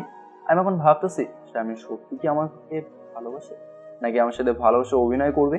শারমিন সত্যি ভালোবাসুক আর মিথ্যে বাসুক, আমি পারবো না ভালোবাসতে ওকে। যে মেয়ে সবার উপর অত্যাচার করতে পারে তাকে ভালোবাসা যায় না কখনোই। কালকে শারমিনকে একটা উচিত শিক্ষা দিতেই হবে, যেই ভাবা সেই কাজ। পরদিন সকালে আমি ক্লাসের সামনে দাঁড়ায় আছি, আম গাছের নিচে, শারমিনের অপেক্ষার সময় যে যেতে চায় না তারা বললাম না। অবশ্যই শারমিন আসতে আমি বলি, ব্যাগ রেখে এখানে আসো।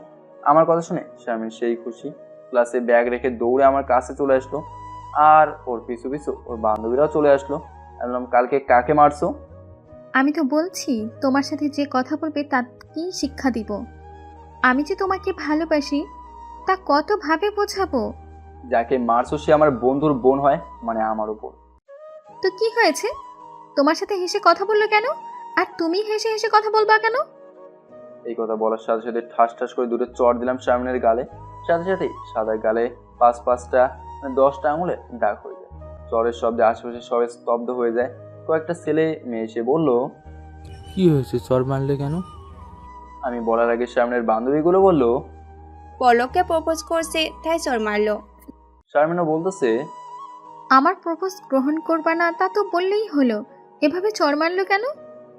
শারমিনের কথা শুনে সবাই বলতেছে, প্রপোজ তো করতেই পারে, তাই বলে ছেলে হয়ে এভাবে মারবা তুমি? মেয়েটার গালে তো আঙুলের দাগ করে দিয়েছো, এটা ঠিক করনি পলক। এমনি বুঝাই বললেই তো হতো তোমার, এটা তুমি অন্যায় করেছো। এরকম অনেকেই অনেক কথা বলতেছে। আমি জোরে বললাম, চুপ করবে তোমরা? আমি আজকে চর মারছি, এটা আমার অন্যায় হয়েছে? এতদিন যে ও কতগুলো মেয়েকে মারলো, অত্যাচার করলো, এটা কি সে অন্যায় করেনি? ঠিক বলছো, কিন্তু তুমি তো ওকে প্রপোজ করার জন্য মেরে কাজটা ঠিক করোনি। সবাই বললো। আমি বললাম, শারমিন আমাকে প্রপোজ করে। এই কথা শুনে শারমিন ও ওর বান্ধবীরা বললো, প্রপোজ করেছে তাই আমি মারছি। এতগুলো মেয়ে এক কথা বলতেছে, আর আমি একাই এক কথা বলতেছি। দেখেও বিশ্বাস করার কথাও না, আর করবেও না যে আমি অন্য কারণে মারছি। অনেকে আমাকে অনেক কথা বলে চলে যাচ্ছে, আর বলতেছে ভবিষ্যতের জন্য এমন না করি। আমি বোবার মতো দাঁড়িয়েছি এখন, কারণ প্রমাণ থাকা সত্ত্বেও আমি প্রমাণ দিতে পারতেছি না।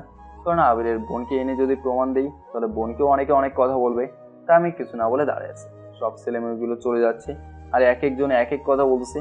সবাই চলে যাওয়ার পরে আমি দাঁড়িয়ে আছি, আর আমার সামনে শারমিন ও ওর বান্ধবীরা আছে। শারমিন বলল, এরপর থেকে যদি আমার সাথে কোনো ধরনের খারাপ ব্যবহার করো বা কোনো মেয়ের সাথে কথা বলেছো তা দেখি বা শুনি, তাহলে কি করব দেখিও। আমি বললাম, তুমি কি আমাকে ভালোবাসো? শারমিন বলল, তোমার কি মনে হয় আমি অভিনয় করতেছি তোমার সাথে? অভিনয় নয় তো কি করতেছো? এত কিছু করার কোনো মানে আছে? এত কিছু বলতে কি বোঝাচ্ছ? তোমাকে ফলো করি, কোনো মেয়ে তোমার সাথে দেখা করতে পারে কিনা এগুলো তো। এগুলো আর বারবার মিথ্যা কথা বলার কারণ কি? কারণ তো অবশ্যই আছে, কেউ কোনো কারণ ছাড়া কোনো কিছুই করে না। আমি বললাম, কারণটা কি? শারমিন বলল, তুমি মেয়েদের সাথে কথা না বলে সবার সাথে না মিশে আমাকে ভালোবাসো, তাহলে এমন আর করবো না। এই তোমার কি মাথায় প্রবলেম আছে? কেন আমার প্রবলেম থাকবে? সরি, আমি তোমাকে ভালোবাসি না, আমার রাস্তা থেকে সরে যাও তুমি। শারমিন বলল, না, আমি এটা কখনোই করতে দিব না। সবাই জানে তোমার আর আমার মিথ্যে অপবাদের কথা, তাই আমি তোমাকেই ভালোবাসবো আর তোমাকেই বিয়ে করব, এটাই আমার শেষ কথা। আমাকে সত্যি যদি ভালোবাসতা তাহলে সবার সামনে আমাকে বারবার এভাবে অপমান করতে পারতা না। শারমিন বলল, আমার কথায় রাজি না হলে এর থেকেও খারাপ কিছু করতে পারি। আমি অনেক ভেবে দেখলাম, শারমিনের হাত থেকে বাঁচতে হলে ওকে বলতে হবে আমি একজনের সাথে প্রেম করি। এটা না করলে শারমিন বড় লোকের যেদিন মেয়ে হয় যা ইচ্ছে তাই করতে পারে, আর বর্তমান সমাজে মেয়ে যা বলবে তাই সত্যি। শারমিন, হয়তো তুমি সত্যিটা জানো, আমি একজনকে ভালোবাসি, আমার কথা শুনে শারমিন ও ওর বান্ধবীর সহ স্তব্ধ হয়ে যায়। সবাই মুখ হা করে আমাদেরকে তাকিয়ে থাকে। আমি আবারও বললাম, সুতরাং আমার পেছনে ঘোরাঘুরি না করে অন্য ছেলেকে দেখো, নাহলে লেখাপড়ায় মন দাও, যা তোমার কাজে লাগবে। শারমিন বলল, তুমি মিথ্যে বলছো। আমি বললাম, আমি মিথ্যা বলতে যাবো কেন? শারমিন বলল, কে ওই মেয়ে? আমার চেয়ে সুন্দরী? আমি দেখতে চাই, আমাকে দেখাও। আমি এখন কি বলি? আমি তো কখনোই কাউকে ভালোবাসিনি, আর এই মুহূর্তে কোনো মেয়েকে দেখা দেবো? অনেক ভেবে চিন্তে বললাম, সময় হলেই দেখতে পারবা। শারমিন বলল, আমি এখানেই দেখবো, তুমি বলো কে সে। আমি বললাম, ও গ্রামে থাকে, তাই এখন দেখাতে পারছি, পরে ওকে এনে দেখাবো। বলে চলে আসলাম শারমিনদের কাছ থেকে, কারণ এখানে থাকলে উল্টা পাল্টা প্রশ্ন করতে পারে। তাছাড়াও ক্লাসের সময় হয়েছে, টিফিনের সময়। শারমিন আমাকে বলল, তোমার জিএপের পিক তো আছে তাই না? আমি এখন পিক দেখবো। আমি এখন মিথ্যা বলে তো আরো বিপদে পড়লাম দেখছি। আমি বললাম, আমার জিএফের পিক আমি ফোনে রাখি না, কারণ কখন কে দেখে ফেলে তাই। তাছাড়া আমি তো বলছি তোমাকে দেখাবো, তাই তুমি টেনশন করো, অবশ্যই তোমাকে দেখাবো। কে শুনে কার কথা? শারমিন বলছে, এখন আমাকে নিয়ে গ্রামে চলো, আমি আজকেই দেখবো। তাছাড়া তুমি তো গ্রামেই থাকতেই তো ক্লাস করতেছো। আমি বললাম, আজকে হবে না, কালকে ওকে নিয়ে এসে সবার সাথে পরিচয় করে দেবো আমি। শারমিন বলল, যেহেতু এত করে বলতেছো, আচ্ছা ঠিক আছে, কালকে নিয়ে আসিও। আচ্ছা ঠিক আছে, কালকে নিয়ে আসবো। বলে শারমিনের কাছ থেকে চলে আসলাম, কারণ ওর আশেপাশে থাকলে বিপদ আছে। তো বিপদ না, মহা বিপদ করতে পারি আমি, আপনারা ভালো করেই জানেন। ভার্সিটি থেকে বাসায় এসে ফ্রেশ হয়ে মা খাবার দিতেছে, তা বলতেছে, আমার রাজকুমারের কি আজকেও কোনো মেয়ে পছন্দ হয়নি? মা আমি কি মেয়ে খুঁজতে ভার্সিটিতে যাই নাকি? না তো আমার ছেলে পড়া করতে চায়। মনে হয় এবার প্রেম করতেই হবে, সত্যি সত্যি। কেন, কি হয়েছে? আমার রাজকুমার এবার প্রেম করতে চাইছে? এরপরে আমি মাকে সবকিছু করে বললাম।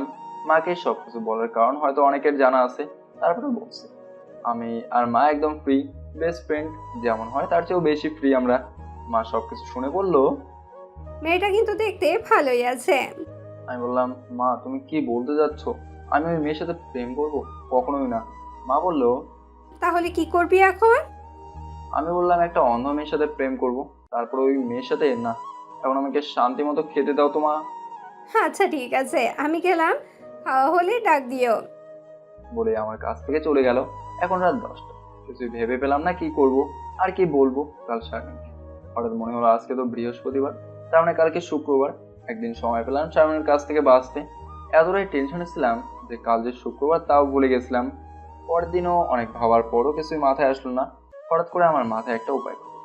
তাহলে আমার স্কুল লাইফে কয়েকটা মেয়ে বান্ধবী ছিল, মাঝে মাঝে এখনো কথা হয় তাদের সাথে। একদিনের জন্য ওদের কেউ যদি গার্লফ্রেন্ডের অভিনয়টা করানো যায়, তাহলে বেঁচে যাই আমি। যেই ভাবা সেই কাজ। এক এক করে সবাইকে ফোনে মেসেজ দিলাম, সবার সাথেই কথা হলো, সুখবরও পেলাম, তারা সবাই রাজি। কিন্তু দুঃখের খবর হলো তারা কেউ এই সপ্তাহে দেখা করতে পারবে না, শুধু একজন বন্ধু 2 দিন পরেই পারবে।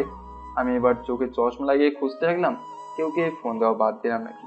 অনেক খোঁজার পরে একটা নাম্বার পেলাম, মেয়ের নাম সেভ করা, কিন্তু চিনতে পারলাম না। তারপরেও ফোন দিলাম। আসসালামু আলাইকুম। ওয়ালাইকুম আসসালাম। কে আপনি? চিনতে পারলাম না। জেরিন না? কোন জেরিন? কে আপনি? আমি পলক, তোর স্কুল ফ্রেন্ড।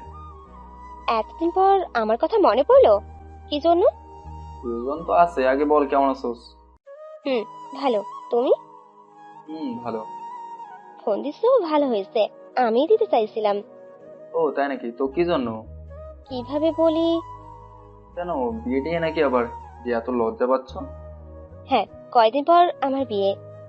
এই কথা শুনে আমি খুশি হলাম, কারণ এটাই ফার্স্ট কোনো ফ্রেন্ডের বিয়ে খাবো। তারপরে আমি বললাম, এটা তো খুশির খবর, অনেকদিন থেকে ভালোভাবে খাওয়া হয় না। আমি টেনশনে শেষ, আর তুই খাওয়া নিয়ে পড়ে আছিস। এখন বল, কি জন্য ফোন দিয়েছিস? আমার সাথে কালকে দেখা করতে পারবি আমার ভার্সিটিতে? কেন? আছে প্রয়োজন, পারবি কিনা সেটা বল। আমি তো কালকে ওইদিকে যাব। হ্যাঁ পারবো, তবে 10 মিনিটের বেশি না। থ্যাংক দোস্ত, আমার 10 মিনিট হলেই হবে। আচ্ছা ঠিক আছে, তাহলে কাল কথা হচ্ছে। আমি এখন বিজি আছি। আচ্ছা ঠিক আছে, রাখি এখন। যাক, অবশেষে পেলাম একজনকে। তবে ওকে বলিনি আমি যে ওকে জিএফের অভিনয় করতে হবে, কারণ বললে নাও দেখা করতে পারে আমার সাথে। অবশেষে টেনশন থেকে মুক্ত পেলাম। পরদিন সকালে ভার্সিটি গিয়ে শারমিনকে বললাম যে তোমাকে আজ আমার জিএফকে দেখাবো। কথা শুনে শারমিনের মুখ অন্ধকার হয়ে গেল আর বলল, আচ্ছা ঠিক আছে। জেরিন ভার্সিটিতে এসে আমাকে ফোন দিলে শারমিনকে বলেই আর দেখা করেই জেরিনের সাথে। আমি শারমিনকে বললাম, এই যে দেখো। শারমিন জেরিনকে দেখে বলল, ভাবি তুমি? শারমিন জেরিনকে ভাবি বলার কারণ খুঁজে পেলাম না আমি, কারণ জেরিনের এখনো বিয়ে হয়নি আর ভাবি হবে কোথা থেকে। এছাড়াও শারমিনের বাসা শহরে আর জেরিনের গ্রামে। হঠাৎ করে আমার মাথায় আসলো আমার জিএম মানে তো শারমিনের ভাবি। আমি জেরিনকে বললাম, শারমিনকে দেখিয়ে, এবার আমার ক্লাসমেট, নাম শারমিন। আর শারমিনকে বললাম, এর নাম হলো জেরিন। আমার কথা বলার শেষ না হতেই শারমিন বলল, আমি তোমার চেয়ে ভালো করে চিনি ভাবিকে, তাই না ভাবি? জেরিন বলল, হ্যাঁ চিনি তো। শারমিন আমাকে বলল, তা তোমার জিএফ কোথায়? আমি বললাম, এই তো তোমার সামনে। শারমিন বলল, মানে উনি তোমার জিএফ? আমি বললাম, হ্যাঁ, না হলে তুমি ভাবি বলো কেন? আমাদের দুজনের কথা শুনে জেরিন অবাক। এবার শারমিন জেরিনকে বলা শুরু করলো, ছি ভাবি, ছি ছি, আমি তোমাকে ভালো মনে করেছিলাম। তোমার বিয়ে আর কয়দিন পরে, তবুও তুমি প্রেম করে বেড়াচ্ছ। আজকে না তোমাদের মার্কেট করার কথা। শারমিনের কথা শুনে আমিও জেরিন দুজনেই অবাক।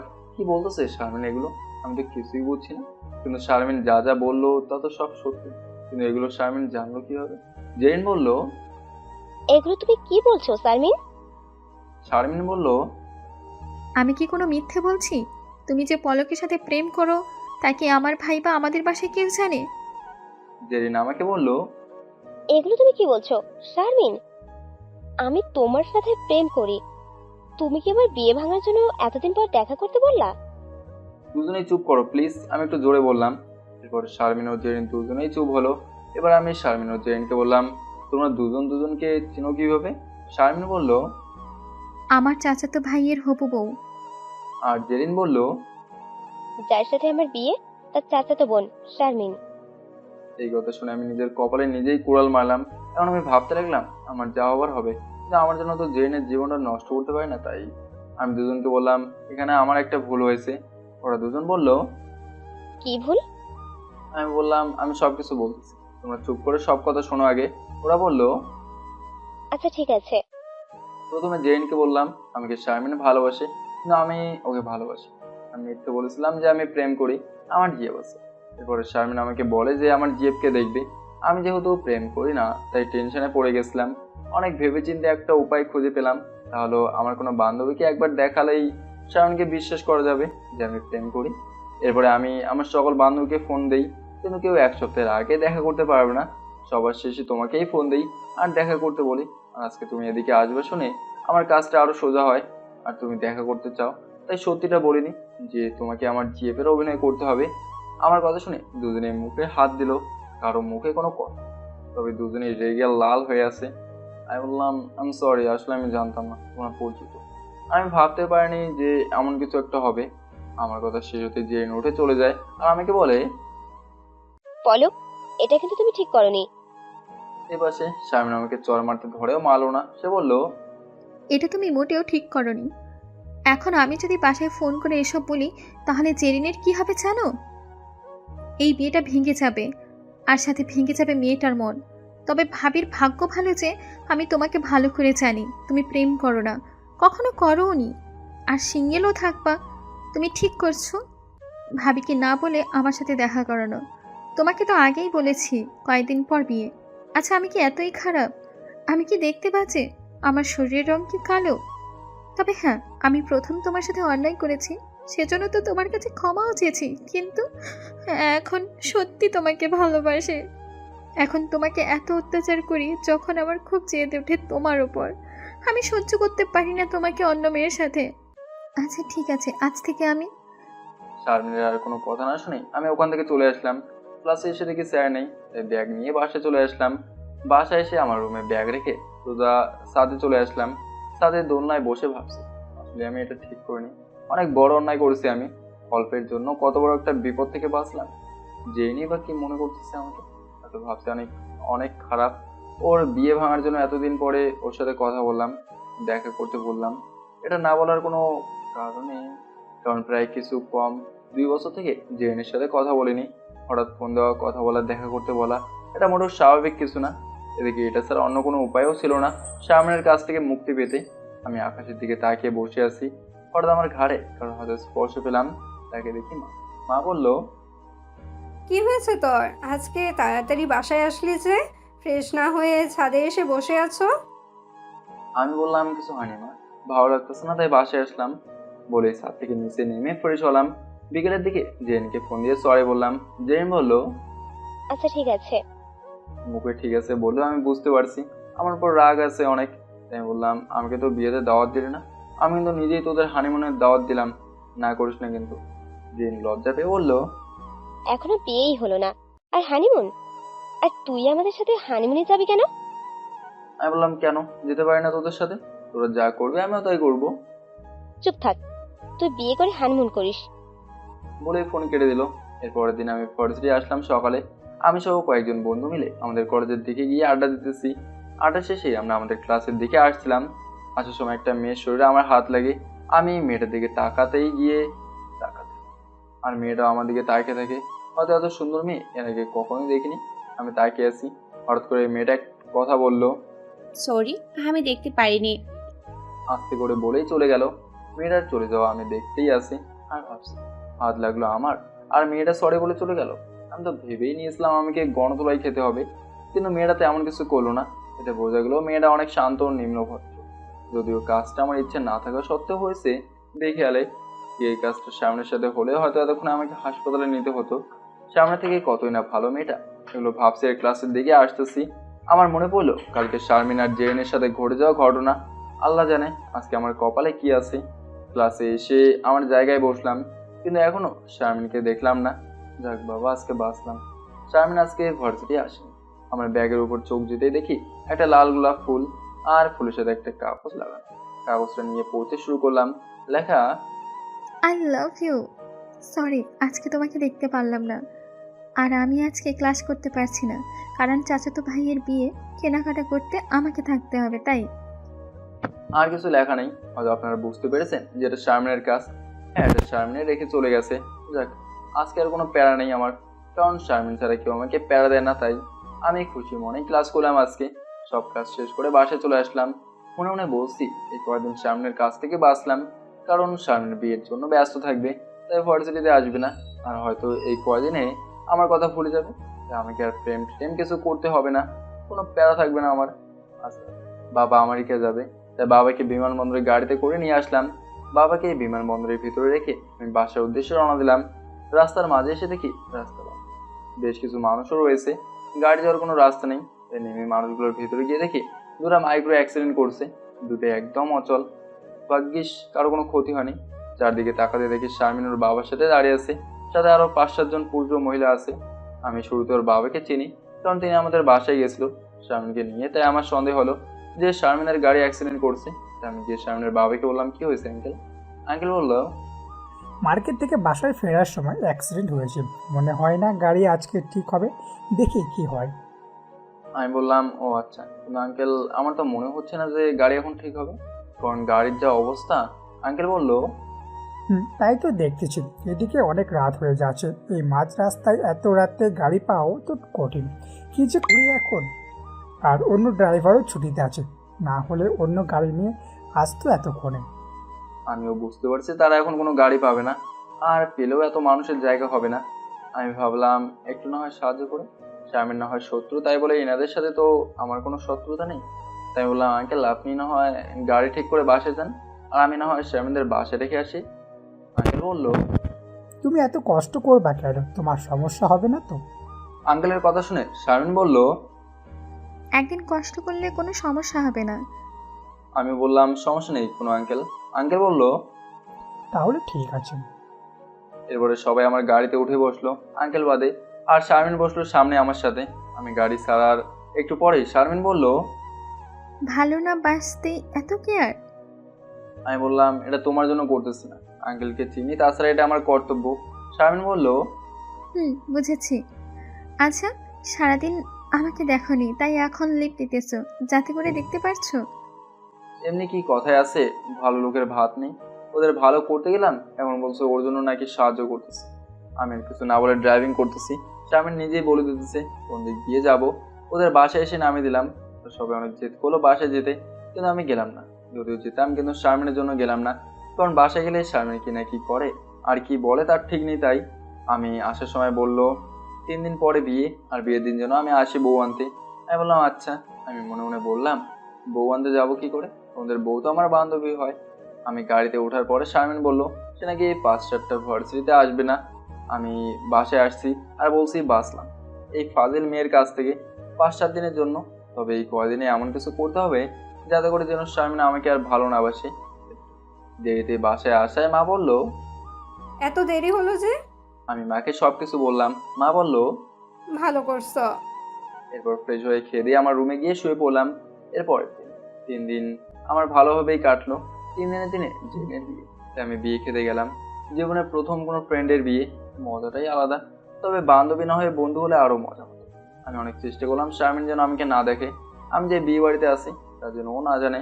বিয়ে বাড়িতে একপাশে অন্ধকারে গিয়ে ফোনে কথা বলতেছি, হঠাৎ করে কে যেন আমাকে পেছন দিক থেকে জড়িয়ে ধরে আর বলে, কোনো কথা বললে চিল্লাবো কিন্তু। কণ্ঠ শুনে আমি বুঝলাম যে এটা শারমিন। শারমিন বলতে থাকলো, তুমি কি মনে করেছো আমার কাছ থেকে তুমি লুকিয়ে থাকতে পারবা? কখনোই না। বলে আরো জোরে জড়িয়ে হলো। আমি বললাম এটা বিয়ে বাড়ি, তো দেখবে।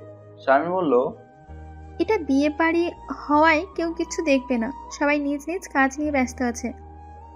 আমার কেমন জানি সন্দেহ হচ্ছে। আর শারমিনকে কোনো ছলনা করে আজকে জেনের সাথে আমাকেও বিয়ে করার চিন্তায় মাথায় আছে নাকি, আল্লাহই ভালো জানে। আমি বললাম তোমার মা বলার সাথে সাথে শারমিন আমাকে ছেড়ে দিয়ে একপাশে চলে যায়। ওর কাছ থেকে সারা পেয়ে আমি সোজা আমাদের বাসায় চলে আসি। আমার রুমে এসে দেখি একটা মেয়ে উগুর হয়ে শুয়ে আছে। এটা দেখে তো আমি সেই রেগে যাই। আমরা আগে শারমিন কিভাবে আসলো আর আমার রুমে আসলো কিভাবে। এরপরে মা করে ডাক দেই। মা আসতে বলি এই ফাজিল মেয়ে বাসা ঢুকলো কিভাবে, তুমি কি করো বাসা থেকে, আর আমার রুমে কেন শুয়ে আছে এই মেয়ে, তোমার কি লজ্জা শরম কিছু নেই নাকি? আমি তো বলছি তোমাকে ভালোবাসি না। মা কি যেন বলতে চাইলো, তার কথা না শুনে আমি কথাগুলো বললাম। আমার কথা শুনে মেয়েটার ঘুম ভাঙে যায় আর বিছানায় উঠে বসে। আমি তো মেয়েটাকে দেখে পড়ে থ হয়ে যাই, কারণ এই মেয়ে শারমিন না, আমি এর আগে দেখিনি তাকে। মা বলল, এখন বুঝো? আমি তো বলতে চাইছিলাম কিন্তু তুমি তো শুনলা না আমার কথা।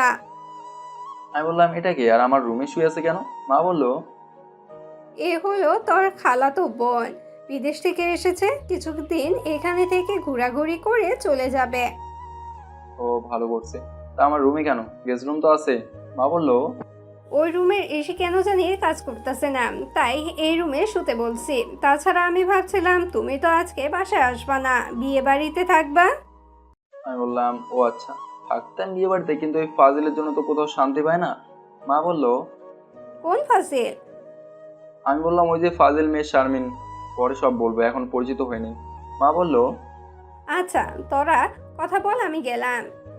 এই মেয়েটা হলো আমার খালাতো বোন, নাম হলো মাইশা। আমি মাইশাকে দেখি আজ থেকে 10-12 বছর আগে। তখন আমাদের বয়স ছিল 8 থেকে 10 বছর। তাই এতদিন পরে দেখার কারণে চিনতে পারিনি। এমন সময় হয়েছে তাই বড় হয়েছে, চেহারায় পরিবর্তন হয়েছে। সরি এমন ব্যবহার করার জন্য। It's okay. কেমন আছো? ভালো। তুমি? জি আলহামদুলিল্লাহ, এখন ভালো। এখন ভালো মানে? এই যে তুমি আসছো, অনেকদিন পরে তোমাকে দেখলাম, অনেকদিন পরে আবার তোমার সাথে দুষ্টুমি করতে পারবো। তা ঠিক, কিন্তু এখন আমরা অনেক বড় হয়েছি, তাই আগের মতো তো আর দুষ্টুমি করা যাবে না। আমি বললাম হ্যাঁ তা ঠিক আছে, আমরা ঠিক থাকলেই হলো। মাইশার বিদেশে যাওয়ার আগে আমরা দুজন খুব দুষ্টুমি করতাম। কিছুদিন পর পর আমি ওদের বাসায় না হলে মাইশা আমাদের বাসায় আসতো, আর অল্পতেই দুজনের ঝগড়া লাগতো, আমার সাথে সাথে ঠিক হয়ে যেত। খুব মারামারিও করতাম দুজন। মাইশারা যখন বিদেশে চলে যায় তখন আমার খুব মন খারাপ হয়েছিল, এমনকি কান্নাও করেছিলাম। শুধু আমি না, মাইশাও। আমি রাগ হয়ে আজ পর্যন্ত কারোর সাথে যোগাযোগ করিনি। কেমন কাটছে দিনকাল? কাটছে মোটামুটি, কলেজ বন্ধ দিয়েছে তাই এখানে আসলাম, আর খুব ইচ্ছে করছিল দেশে আসতে। তোমার কেমন কাটছে? খুব ভালো, কিন্তু একটা প্যারায় আছে। কি সেই প্যারা? পরে বলবো, আমি আগে ফ্রেশ হয়ে নেই। আচ্ছা ঠিক আছে। এরপর আমি ফ্রেশ হয়ে দেখি রাত 10টা বাজে, আমার রুমে শুয়ে আছি। এমন সময় মাইশা চলে আসে। কি করো? আমি বললাম এই তো শুয়ে আছি। ঘুমাবি না? এখন না, দেখি আসো তুমি। ঘুম নেই, এসেই ঘুমাইছি তো তাই। ও আচ্ছা। এখন বলো, কি যেন প্যারায় আছো? আমার প্যারার কথা শুনে তুমি নিজেই প্যারায় পড়ে যাবে না তো? আরে না, বলো আগে শুনি কি প্যারা। আচ্ছা শোনো, আমি প্রথম যেদিন ভার্সিটি যাই, বাসায় এসে তোমাকে শারমিন মনে করে রাগ হই, সব কিছু বললাম মাইশাকে। আমার কথা শুনে মাইশা হাসতেছে। আমি প্যারাই আছি আর তুমি আমার কথা শুনে মজা নিচ্ছ? হাসবো না তো আমি কি করব? একটা মেয়ে হয়ে যদি তোমার মতো একটা ছেলেকে ইপটিজিং করে, বারবার অপমানিত করে, আর তুমি ছোটবেলার সেই হাবলার মতো এখনো সব কিছু মেনে নাও, তাহলে তো আমার হাসি পাবে, তাই না? হাসি থামাবেই নাকি? আমি তোমাকে বললাম এই জন্য যে হয়তো আমাকে হেল্প করবা, তাই তা না করে হাসতেছো। আমি যেন কোনো জোকস বলছি? প্রেম কর আর খেয়ে ছেড়ে দে, তাহলেই তো হয়। কি বললাম? আমি কি তোমার প্লে বয় মনে হয়? না, মনে হয় না। এখন তুমি ফিডার খাও। এটা যদিও করতাম তাহলে আরো ঝামেলায় পড়তাম আমি, কারণ আমি কিছু না করে যা মিথ্যা অপবাদ দিছিল। হয়েছে, আর কিছু বলতে হবে না। বুঝি তুমি আসলেই একটা, থাক না বলি। একটা কাজ করো, আমাকে ওই মেয়েটার সাথে দেখা করিয়ে দাও, আমি সব ঠিক করে দিব না। সত্যি ওই পাজি মেয়েকে ঠিক করতে পারবা? হ্যাঁ পারবো, তবে একটা শর্ত আছে। আগে আমার প্যারা থেকে মুক্ত করো, তারপরে তোমার সব শর্ত পূরণ করব। মনে থাকে যেন। মনে থাকবে। অনেক রাত হয়েছে, প্রায় রাত 1টা বাজে। তুমি এখন ঘুমাতে যাও, কালকে কথা হবে। Bye, good night. Good night, আল্লাহ হাফেজ। এরপরে আমি ঘুমিয়ে গেলাম। নদীর পাড় দিয়ে একের পর এক হাত ধরে পাশাপাশি হাঁটতেছি। সামনের খোলা চুলগুলো বাতাসের কারণে বারবার মুখে আসতেছে। আমি তা সরিয়ে দিতেছি, আর মাঝে মাঝে আমার মুখেও আসতেছে শারমিনের চুলগুলো, সাথে চুলের সেই মুগ্ধ করা গন্ধ। নির্জন পরিবেশ, সন্ধ্যার আগ আগ মুহূর্তে শুধু আমরা দুজন নেই, আর কোনো মানুষের কোলাহল, সাথে নদীর পানির সেই কলহল ধ্বনি। ইচ্ছে করছিল এঁকে দেই ভালোবাসার চিহ্ন শারমিনের কপালে, আমার 2 ঠোঁট দিয়ে। আমি শারমিনকে জোর ধরে আমার ঠোঁটের দুটো ওর কপালের কাছে আনতেই আমার ঘুম ভেঙে গেল। আপনারাই বলেন, এত সুন্দর মুহূর্তে যদি কারো ঘুম ভাঙে তাহলে কান্না রাগ উঠবে, যে আমারও রাগ উঠলো। কিন্তু পরে মনে হলো স্বপ্নের মেয়েটা তো শারমিন ছিল। ঘুম ভেঙে ভালোই হয়েছে, এই মেয়ের সাথে বাস্তবে তো না, স্বপ্নেও আমি জোড়াতে চাই না ওর সাথে। কিন্তু এই মেয়ে তো আমার পিছু ছাড়ছে না, স্বপ্নেও চলে আসছে এখন। যা করার খুব তাড়াতাড়ি করতে হবে আমাকে, যে করেই হোক এই মেয়েকে আমার পেছন থেকে সরাতে হবে, নাহলে আমার জীবন তেজপাতা করে ছাড়বে। আমার ফোনটা হাতে নিয়ে দেখি সকাল 7টা বাজে। এই পাজি মেয়ের জন্য আজ ফজরের নামাজও হলো না আমার। আমি ফ্রেশ হয়ে আমার রুমে বসে ইনস্টাগ্রামে ঢুকলাম। এমন সময় মাইশা এসে বলল, গুড মর্নিং।